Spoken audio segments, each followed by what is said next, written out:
Right. So to get an image, you can just Google free stock images. Okay, and then the two I like to use is Pixels and Pixabay. They're cool because you don't have to have an account. You just find the image you want and download it. These are royalty free, so in some cases you have to credit the artist for what you're doing, but we're going to be manipulating this image quite a bit, so you should be able to get away with not crediting them, but it's free images. Okay, some things you need to look out for. First off, you can't do anything with people in it because they're going to be static, not moving, so it's going to look weird. Okay. The second thing is water. So if you have water like this that has a ripple on it, you're going to expect those ripples to move. Now, obviously, there are ways to fake that, putting in extra water and stuff, but I don't want you to have to worry about that now. So don't do anything with like anything ripply in. And if you want to do something with trees and wind, it's going to look weird if you have wind effects that the trees aren't moving, so you won't be able to do that either. If you have something like this, you put your own trees in and then put wind in, yes, that will work. Ideally, try and do one tree, no more than that. Otherwise, you're just going to spend weeks trying to simulate those trees. Okay, the other thing you have to look at is we're working on a 60:9 aspect ratio, so HD. So if you have something like this, okay, maybe but it's more of a portrait thing. So it's going to be cropped down to 60:9, and you have to make sure that it will still work for what you're trying to do. Okay. Obviously, on these things you can search. I want to use the stock websites because I know they're big images, not just small images you find off of Google, and I know that they're royalty free and that kind of stuff. Earlier, I looked for park bench. I guess we can look for that again. Okay, there's a park bench. I used that one earlier. Okay, so what we want to do is get something and then match our camera to that. Our camera needs to have the same focal length, same height, same angle, all of that.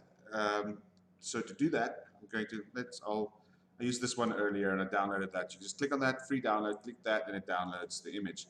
I have that one. I also have an alleyway. So I'm going to show you both of those. The alleyway is a bit easier to calibrate because there's obvious perspective lines I can follow. With this one's a bit more organic, so I'm going to have to try and figure it out and do some testing on it.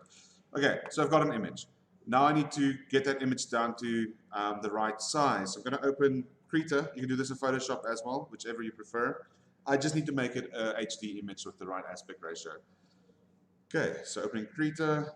I'm going to make a new image and make it 1920 by 1080. That's HD. Make sure that it's 72 pixels per inch. Same to PPI or DPI if you're using Photoshop.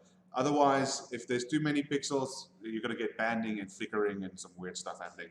Okay, color space, I'm going to leave it as it is because this photo's already been color graded and things have changed, so I don't really going to mess that. But in most cases, if you're doing VFX and shooting footage, you want to use 16-bit or 32-bit float with a linear color space. But don't worry about that now. Just know that that is a thing. But for now, I'm just going to leave it as what it is by default. Create that image. And then I'm just going to find that image I downloaded. I did download one earlier, the same image. Or I might as well do it now. Find the one I just downloaded, bench, drag that in there, insert new layer. Okay, and you see it's really big compared to my canvas. So I'll find the transform tool, make it smaller, pressing shift to make sure it's uniform. So I then just change the aspect of the image. It needs to stay the same aspect. Press enter to get it in there. I can move it around a bit to get the kind of composition I want. And if I'm happy with that, I can file, save as, and I pick PNG. Okay, PNG is small file size, but has 4 channels, including alpha. For this, I obviously don't need an alpha, but usually get into the habit of using things like PNGs or EXRs. They are the best quality for images for this kind of stuff. Okay, I've already saved that earlier. I also have one that's an alley, so I'm going to show you how I calibrate both of them because they're quite different. Okay, to calibrate the camera, I use a different bit of software. I will put these on Classroom. So there's F-Spy is the one I'm going to use to calibrate the camera, and F-Spy Blender, that one's wrong. That's the old one. Okay, I'll find the, make sure I have the new one now. Delete that. I think I've got the new one on my flash drive here. No, I will download it quick. Okay, you can also download it if you Google FSpy Blender. Okay, if you go to the directly to the GitHub, there it's an old one. On this video, I found a link to the latest one on that Git, that one. Okay, but I'll put it on Classroom so you'll get it there. If it says version 1.03, then it will work in 2.8. I'll just click that. I need that.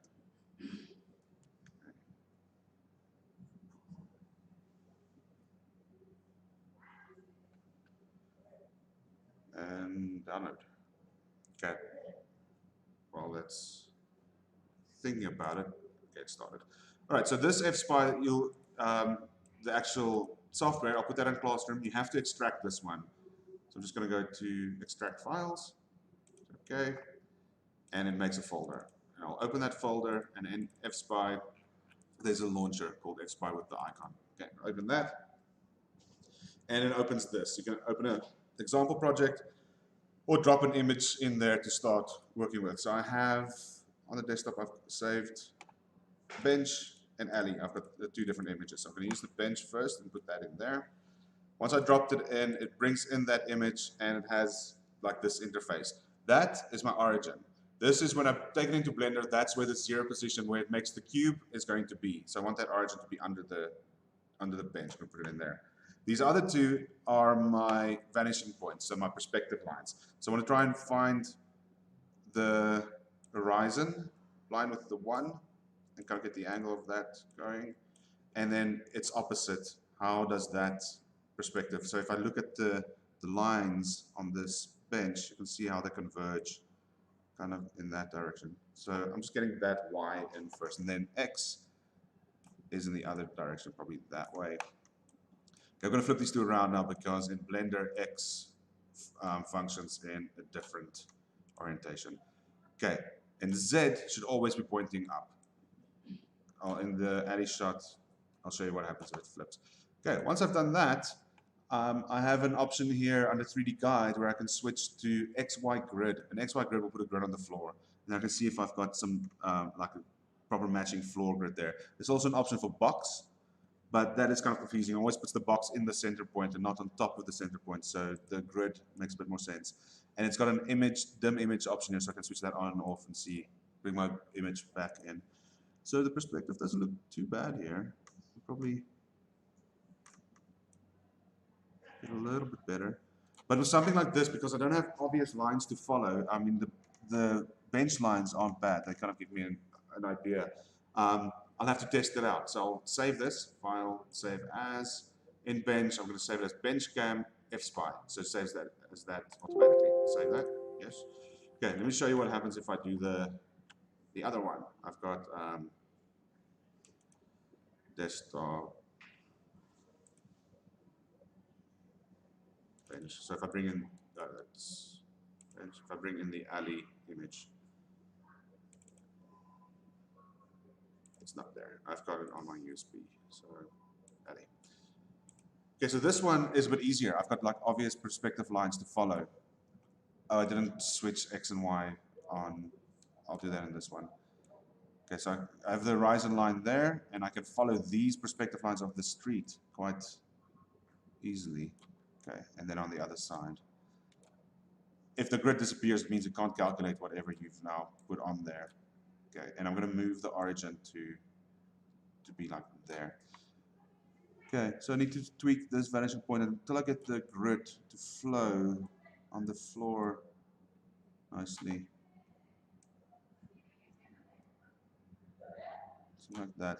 Okay, so what is happening is will work. Technically, Z is pointing up, so in Blender will make sense. Y is going left and right, and X is going in. In Blender, Y usually goes in. I mean, this is just going to move your camera to the side if you do that. But if you want to flip it, you can go to Y. This up here, the two axes, you can change them around, X and Y, and X, okay, like that. So now Y is going into the distance. Okay, that horizon is probably not. Okay, so you try and match this up and you'll do it, test it. Okay, now Z is pointing down, and that sucks because then our shot's going to be upside down. So I'm just going to take Y and make it minus Y, and then and then Y is pointing forward. I actually want to point to the other direction and make that minus X, or just Y and minus. There we go. Okay, so you can flip those two around until you get the right orientation, and then I'll save this. Okay, I've already saved it earlier. All right, so once I've saved that, I can close F-Spy. Do you want discard changes? Yes, okay. Then go into Blender. Open Blender, and now I'm going to need that plugin, and I hope it downloaded. I downloaded it there.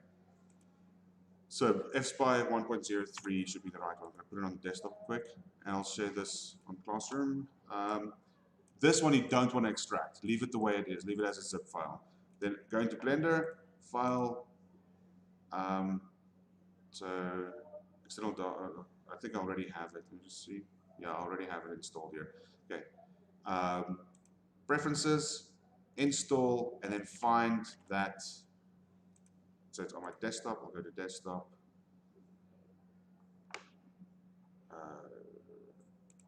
Desktop. And there I have F-Spy Blender 1.03. If I drag that in here, I should be able to click on it and click install add-on from file. It should, I've already have it, that's why I didn't jump to it immediately, but if I type in F-Spy at the top, I can see the plugin. Make sure it's ticked on. Okay, if it's ticked on, then it will work. You can close that, and now we can file, import F-Spy. Okay, so I'll import that bench shot first. That's also on my desktop. Bench cam, import. Okay, so what this does is it brings in a camera that is now lined up to those perspective lines I put in, and it moves the camera away from my origin point based on those perspective lines, and it puts the image that I was using onto my camera into the background. Now I have this cube as an origin position, then I can see, will it work? If I put it on that bench, the things line up. What if he moves back to the distance? Yeah, it kind of lines up. I might need to go in and tweak it a little bit, depending on what you're doing with the shot. But on the bench itself, it looks like the perspective and stuff matches up. If I select the camera and I select, actually go to my camera properties, you can see it changed this field of view to 49.6. It was probably a 50mm camera, so I'm close. Okay. I also have the background images here. I can probably tweak it to 50, and it might fit a bit better. However, some cameras have crop factors, so you might get a weird number, so you can't always, use that as a base. Like if I have a crop factor, then you might end up with like a 47.3 or something like that. So if it looks right, it'll work. Okay, if your perspective seems to fit in your shot, it'll work. Okay, on that camera, I also have in the backdrop here, it's got background images. It's alpha set to 0.5 on the camera. This is where the background image is in place. I can bring that up to 1. Okay, so it's not locking to camera, so if I move my camera, I won't. If I move around in orbit, I won't move my camera. I do want to delete the old camera that was in the scene and the original light. One thing I'm going to do is select the camera and just key it. Press I and the key location rotation. That way, if I do accidentally move my camera, I can get back to what it should be. Okay, because if your camera moves at this point, your whole shot's going to get messed up. Okay, I'm going to make a new scene and bring in the alley one.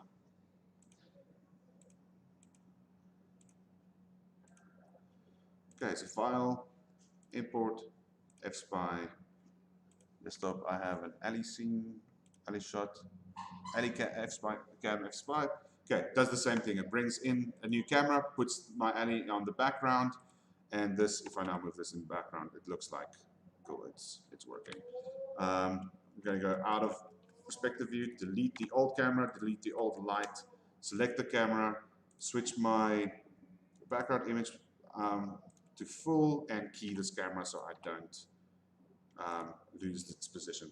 Okay, so now for next week, I just need you to set it up so there's some lighting and some things are happening.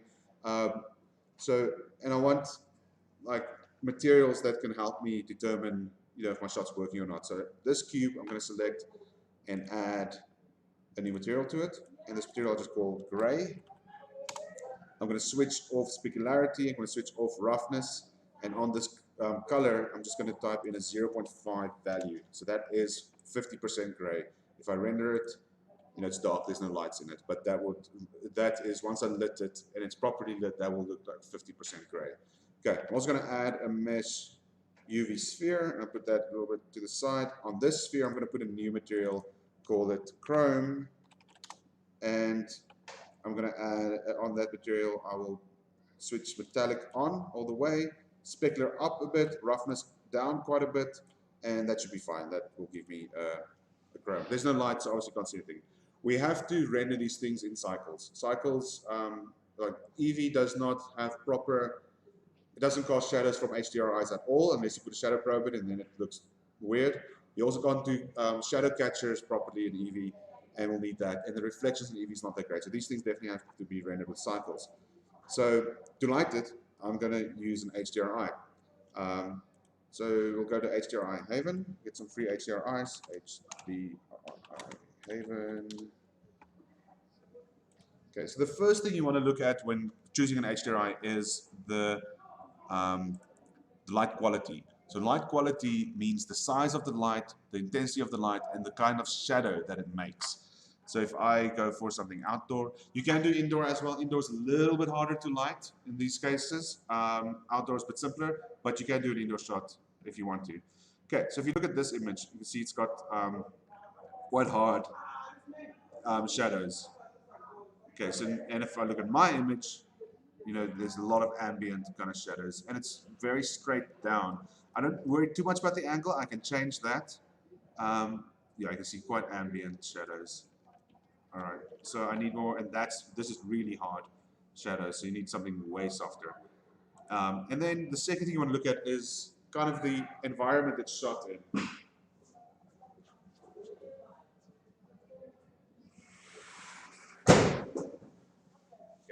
So that if we do end up using some of the reflections and some of the light color and stuff, the HDRI will kind of help us with that. So I've got like a bit of an urban environment here with some browns and bricks and stuff. So this kind of thing will work. Urban Street 2. Okay, I'll download that as a 2K image. And it's got the right kind of shadows that I want. All right, then back in my shot, I'll go to the world settings. It's set to background at the moment, that's fine. Under color, I'll click on the little link and go to environment texture. And that brings in an HDRI image. Well, it's pink because there's no image. Click on open, and I'll find that image that I downloaded. No, I've got it somewhere. Okay, there, Urban Street 2.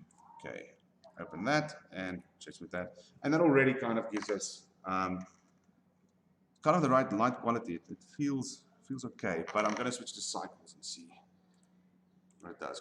Because now I want to see if the shadows are working. I'm going to add a mesh plane, scale it up. This is going to be my floor plate. Put it where the floor will be. Okay. So eventually I'll model this because there's a bit of a curve in this floor, and if I have things there, I need to model it to fit the floor a bit better so that the shadows will kind of form in the right directions and right stuff. But for now, as a test, I'm just going to leave it where it is. I will make it a little bit bigger in the distance like that.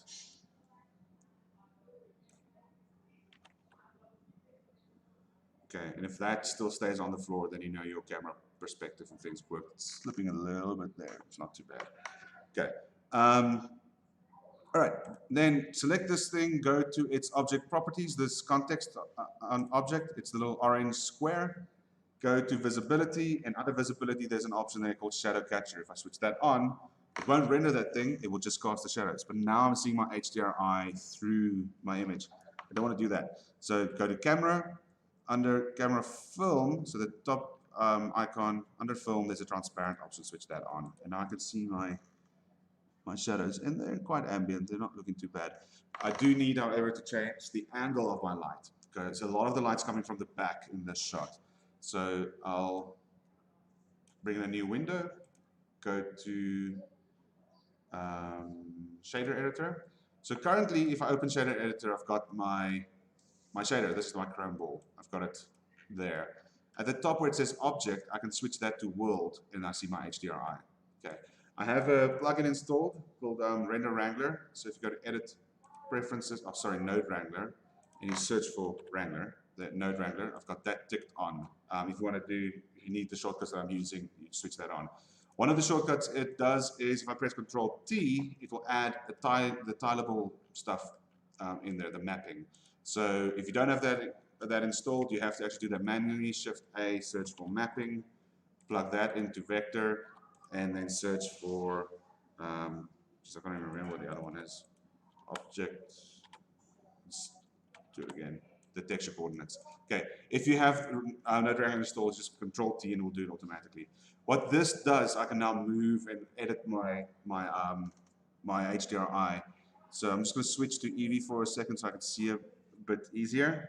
And if I rotate on Z, you can see my reflection rotating. That's my HDRI moving. I'm going to rotate that until my intensity of my light's coming from the back. You can see this is getting darker in the front and lighter on top. That's kind of what's happening in this shot. So I'm matching that. I also want to tilt it a little bit forward. You can see I'll get dark, darker, dark, dark. It's a little bit forward so that the light's a bit higher until it matches a bit nicer. Okay, we'll do once you have your final objects in place, we'll do a proper match. Try and get the light matched as close as possible now, and we'll adjust it if needed afterwards. So now if I switch back to cycles, that should match quite a bit better.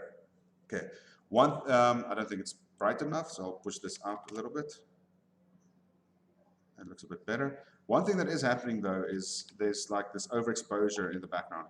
Usually if you do a VFX thing, you don't want footage like this that's whiting out. That causes a lot of issues. But in this case, that's a thing that's already been graded. It's an aesthetic. I can work with it and try and match it. So I'm going to put something in the background and try and scale it up a bit. And again, yeah, so I'm going to add some extra light to that. So usually for this, I want the HDRI to do most of my lighting because I want the shadows that the HDRI makes. And then I want to use bounce light and fill light, that kind of stuff from area lights or point lights. So in this case, I'm just going to put in a light area, move it backwards, rotate it towards the back because that's where that harsh light's coming from. I'm just kind of faking it for this still shot a little bit. If I go back there, it's not really whiting out. Let's go to the area light and push this up a lot. We're working in a linear color space, so these numbers will be quite big. There we go, it's starting to blow out. So maybe that's too much, that's too little. There we go. Okay, so that in the background there is blowing out a bit more than the front, and it's not affecting my shadows. So watch out that you're not blowing out your shadows. Okay, and that feels all right. Okay. Once I've done that, I'm going to press F12 and render a still image.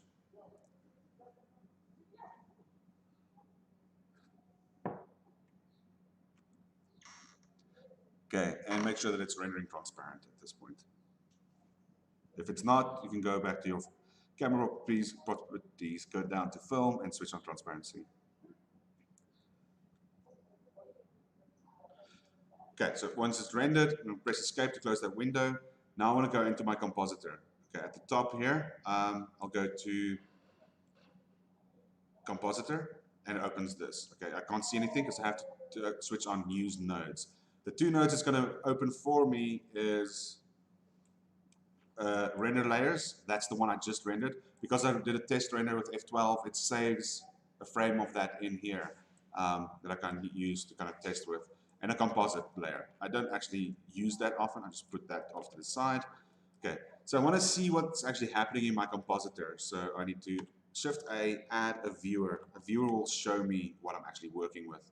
And if I have a viewer and I have Node Wrangler installed, I can press Control, Shift, and click on something, and it will plug that into the viewer. And if I keep on clicking, it will flow through those little options I have. So basically what I want to do is take the image and plug that into the viewer. I don't see anything. I have to actually activate the viewer. At the top here, there's a button called Backdrop, and now I can see what I'm actually comping. So this background, I can move, I can zoom out by pressing V. I can zoom in by pressing Alt V, and I can press Alt and middle click to move it around. Okay, so what I want to do is put the background behind this render layer. And in Blender's compositor, there's two ways of compositing things over each other. There's an alpha over. Alpha over means that the alpha channel is transparent, so that's all the transparency we have, and it will show the other plate through the alpha. So if I put image behind this, wherever this is transparent, I'll see the other image. That's just a basic alpha over, like a layer on top of another one. The other option you have is a mix node, and that uses blending mode. So you see here, it's mix. It's got all these things like darker, multiplying, that will blend the two layers together rather than just show the other one through the transparency. Okay, in this case, we want an alpha over. So I'm going to bring an alpha over, and we want two images. So it works from the top down, all right, which is weird. So your background layer is on the top. So I'm going to bring in an image node. On that image node, I want my background. We already have our background in the scene because we brought it in. FSpy, the XY camera had it attached, so I can just bring it in. That camera, and I can plug that into the top. That image goes into the top image of my alpha over. So image and top. This image, the render layer, goes into the bottom image of the alpha over, and then I plug that one into my viewer, and it should show the two together. Okay, so now we have, if I zoom in a bit with Alt V, now we have, I think it's a bit overlit, so I'll probably drop that HDRI. That whites out pretty good. But yeah, now you can make some tweaks. So if I go back to my shader editor here, well, I can obviously do it there too. So let's just go back to Compositor and still see that. Let's drop 1 to 1.2 or maybe even 1. It's a little bit overlit, so let's render that again.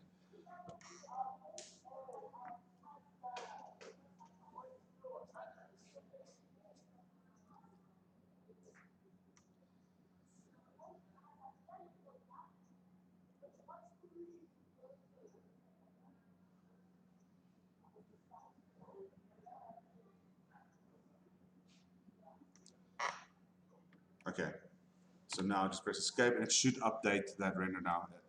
Let's go back to here. Yeah, that looks better lit. So you want to see more of it like a 50% gray here. I think that is a bit more accurate.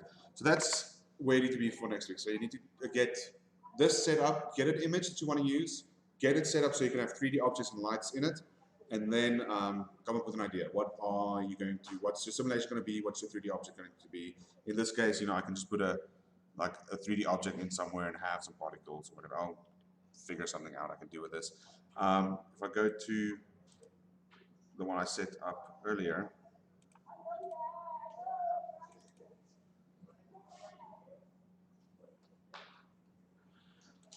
okay, and I F12. So here I went a little bit further, added some more light and some reflection probes and things. Not probes, plates.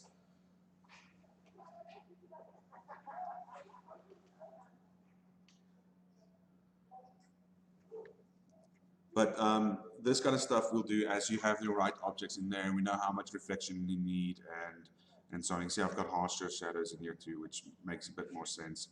And this I just did by tweaking the HDRI strength, the rotation of the HDRI, and the full light strength until I found what worked better for me.